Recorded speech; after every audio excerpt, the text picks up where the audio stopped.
ભાઈ બે દેશની લડાઈ વચ્ચે ડીઝલનો ભાવ અત્યારે શોર્ટેજ વધી ગયો, એને કારણે આ બધા ટ્રેક્ટરવાળા છે ને સેનેડાના ટ્રેક્ટર લઈ લઈને અહીં જોતો ખરી આંકડા ફરે છે. બળદગાડીમાં બેરોલ લઈ લઈને ડીઝલ લેવા પહોંચી જાય. બરાબર, અત્યારે રાતના છે ને લગભગ કેટલા વાગ્યા 10 વાગ્યા ને બહુ શોર્ટેજની વાતો હાલે, એટલે આ લડાઈને હિસાબે છે ને ડીઝલ લેવા પહોંચી જાય, કારણ કે ભાવ કાં તો આસમાને પૂગે ને કાં તો ભાઈ શોર્ટેજ થઈ જાય. હે ઓલા સેનેડામાં બેરોલ પહેરે અત્યારે તો આવકમાં જ છે. બરાબર, ના પાછી જો પીઝામાં હાથ નાખે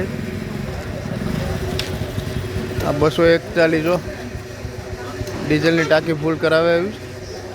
મેં જો બેરોલ તાજ્યું ભરે, એટલે તમે જરાક કમેન્ટ કરીને કહેજો કે ડીઝલના ભાવ વધશે કે ડીઝલ બંધ થશે કે શું થશે. બરાબર.